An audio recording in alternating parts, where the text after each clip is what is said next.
Okay. This week we started learning about the different kinds of energy. What was some of the energies we've been learning about? Thermal energy. What is thermal energy? Heat. It feels warm, it feels hot. That's thermal energy. What's mechanical energy? Huh? When something is moving, it doesn't matter how it's moving. As long as it's moving, it's mechanical energy. What was another energy? Sound. And what is sound energy? Vibration. So sound energy is vibration. And then we also did what other type of energy? Light energy. Light energy. And what does light energy let us do? See. And a lot of light energy comes from the sun. So what kind of energy does the sun give us? Light and thermal energy. Heat energy. Without the sun, would anything be alive? No. Okay, so let's get started. The first energy I want to talk about is sound energy. Now, I'm going to pass these out in a little bit. I have a cup with a rubber band. Now, how do we say sound energy travels through? Vibration. Now, the bigger the vibrations, the more the sound comes to you. If you're far away, are you going to hear? No, because of sound waves, the vibrations may not reach you. So here are different sound waves, and notice how the rubber band vibrates. Wait. Oops. Sorry. Do you see it vibrate? Oops. I know it's kind of hard to see. Okay, let's do this one. There's a delay. You can kind of see the vibration, not too much. This one might be easier to see. And right now, I'll let y'all play with some in a little bit. So, let's go and look at this one. I can see it.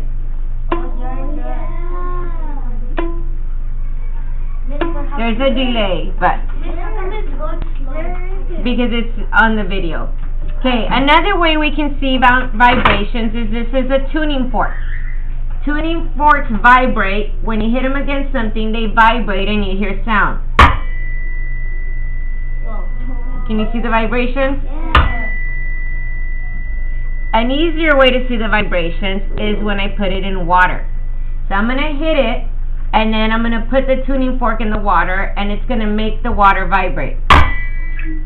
Whoa. Did you see that? That's because this is vibrating so fast. It's hard for us to see it, but when I put it in the water, what does it make the water do? Splash out. This is a different tuning fork. It's going to make a different sound. See, that one didn't splash as high. See that one? Yeah. Let's do one more time. So what does sound make? Vibrations. Let's do the louder one. And this one vibrates more. Whoa. You see how the water came out more? Because of the vibrations. Missy, here's like it's totally. I know. Yeah, but it's vibrating the water. Okay, so that is sound. And sound travels by vibrations. When we're done, I'm going to pass out a cup to everybody so you can do the rubber band and hear the different vibrations. And I'll pass around this tuning fork. Now, what types of matter does sound travel through? Sound travels through three mediums, three different kinds of matter. What are they? What are my states of matter? Solid, liquid, and gas. Now, sound travels through a solid. That's why we can hear through the walls, because sound travels through a solid. Sound travels through a gas. That's why we can hear each other talk, because there's gas all around us, oxygen and carbon dioxide. Sound also travels through a liquid. That's why when you go underwater in the pool, you can kind of hear sound. You don't hear it real clear, it's muffled, but you can hear it. Now, sound does not travel where? You learned it on Ed Puzzle.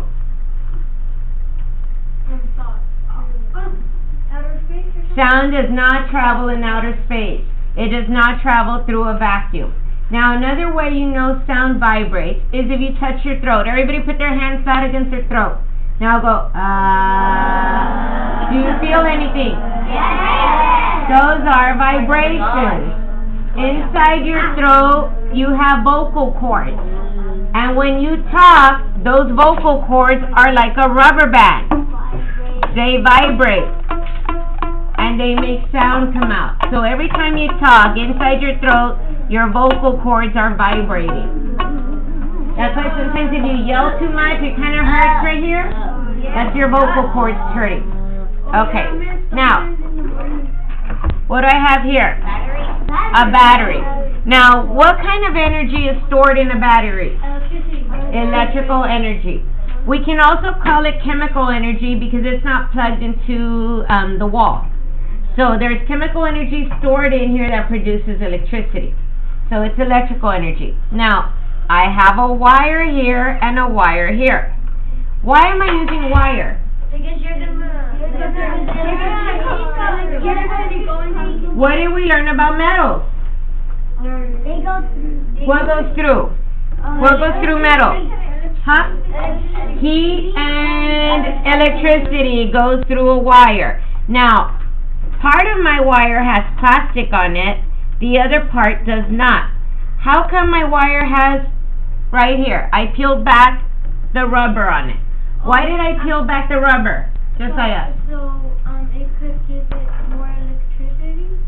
For it not to be, like, Why do wires have rubber on them? So I So I won't get burned. Because the rubber or the plastic is an insulator. Remember that word? Yeah. And what do insulators do? They trap heat and electricity. But why did I peel off this part? So it could give you electricity. Because I want electricity from the battery to go through. So metal is a conductor. So I'm going to stick this piece of metal in there. So it's metal touching metal, right? It's a conductor. So I want the electricity to flow through the wire. Now this rubber is called a what? Insulator. Say it. Insulator. Now insulators trap heat, but we also need to know that not only does an insulator trap heat and electricity, it is also a poor conductor. Why is it a poor conductor? Why would you say that electricity is a poor conductor? I mean that rubber or plastic is a poor conductor. We know it's real good at trapping thermal energy and electrical energy, but why can we also call it a poor conductor? What does a conductor do? It goes through it. So metal is a good conductor, it lets it go through. So if metal is a good conductor, plastic is a poor conductor. It's the opposite. Metal is a good conductor. Is plastic or rubber a good conductor? No, because it traps heat. So then plastic and rubber would also be a poor conductor. So insulators are good at trapping heat and electricity. Insulators are also poor conductors because electricity is not going to go through them. So it's the opposite, exactly. So I have my battery and I have my wire connected, my conductor connected. I can touch it and not get shocked because I'm touching the what? Which is called I'm not touching the wire, I'm touching the what? The insulator. Which an insulator is good at trapping heat, but it's also a poor what? It's a poor conductor. Here's my other end. Once I touch these two ends, the circuit is complete. A circuit will always travel in a circle. This is important to know. We're going to learn about this next week.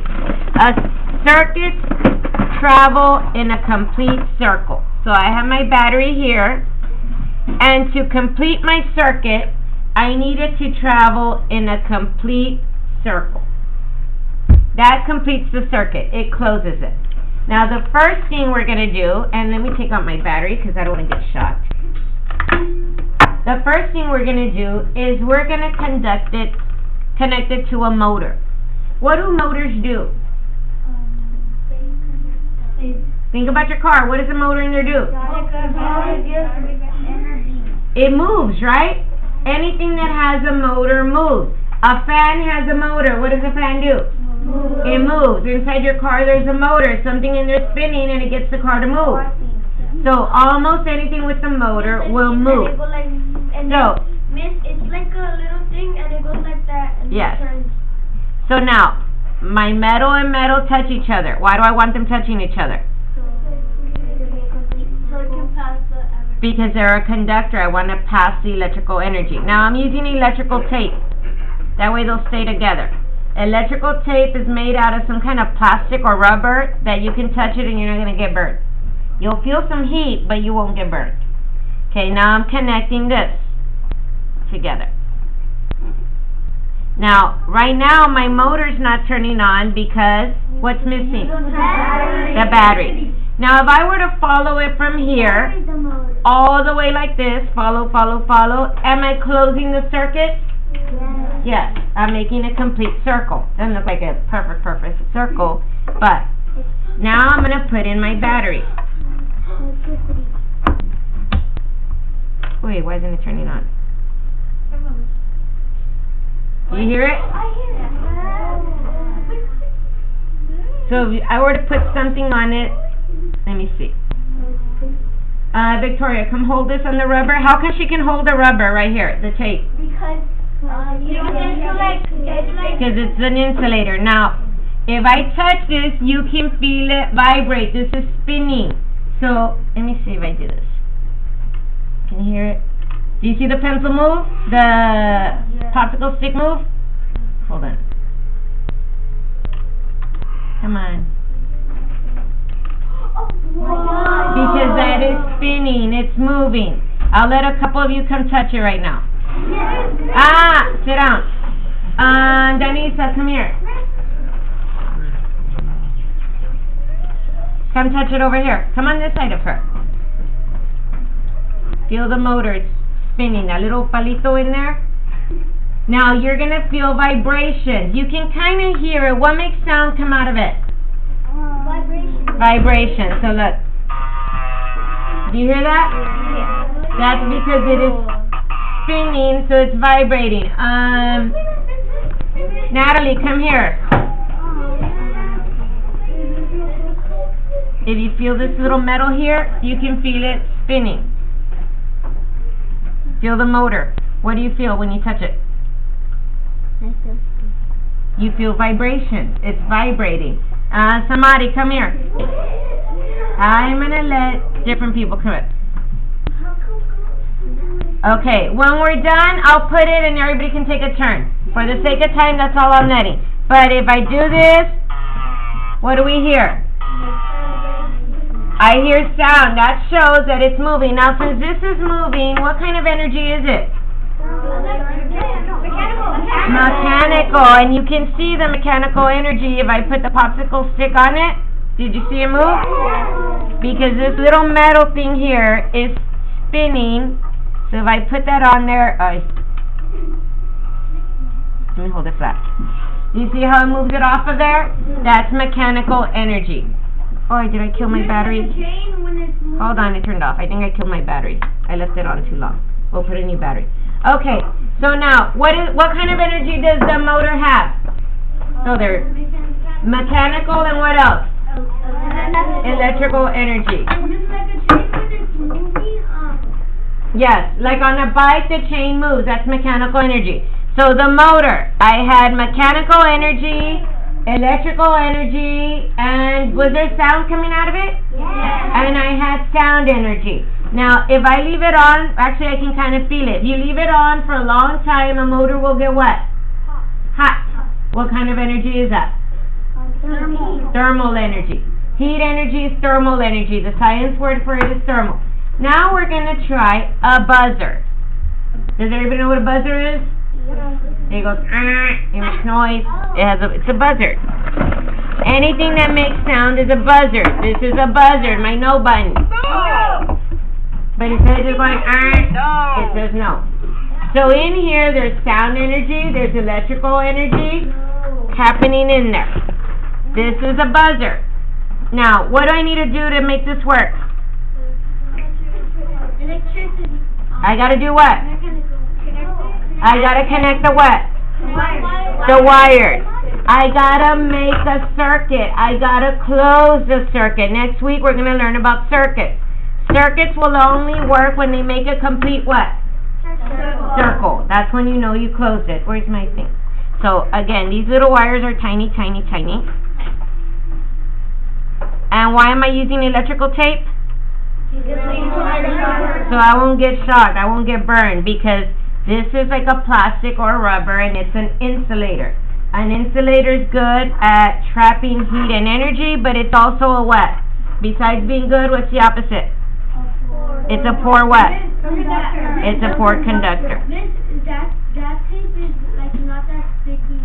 Yeah, because it's meant to use on electricity, on wires.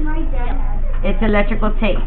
Okay, so now I'm going to connect my battery, and I'm just going to try not to touch all these things because then I close the circuit. Now, people are good conductors of electricity. Why do you think we're a good conductor of electricity? What are we mostly made out of? Okay, what's in our flesh? Huh? No. Water. Our bodies are 75% water. That's why if you don't drink water, you can die. Because your body needs to be 75% water.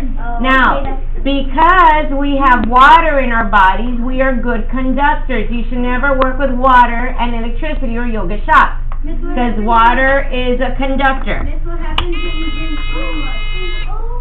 Wait. Miss, what happens if you drink too much? What do you hear? Sound. Why is there sound coming out of here? So I'm completing the circuit and electricity is being conducted through the wires. Now, if I follow it, wait, be quiet. If I follow it, look, it makes a complete circle. Now next week we're going to learn about switches and when you open a switch, how the flow of electricity stops. But here, I'm making what kind of energy? Sound. And we can only hear sound because of? Vibration. Okay. What happens if you drink too much water? Nothing happens. Now, if you drink too much water at the same time, something can happen, but other than that, you're fine. Okay, so we did mechanical energy, we did sound energy, now we're going to do light. Now, the light one is a little bit trickier because I was trying to get this one to work for a while. So this one, I have to hold that there. I'm going to try not to shock myself.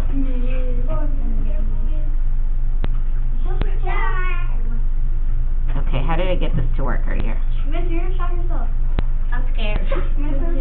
No, I'm touching the plastic right here. If she gets shocked, I'm not touching anything. Okay, let's try again. Not my turn. I know one of them has to be, see the light? Whoa. See, I got to be at the bottom because here's where my, come on. Stop. Why is it moving? So that is light energy. Next week we're going to learn about light energy and how it works. So I have my circuit. I'm completing it. What's passing through my wires? No, light's not passing through my wires. Electrical energy. And what's coming out? Light. And what do we learn about lights in the video? What other energy do they release? Thermal energy. Who said that? Good job. Thermal energy. That's heat energy.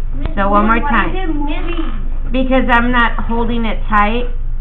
And I tried taping it earlier, but I couldn't because it's one of them's got to be at the bottom and the other one on the side.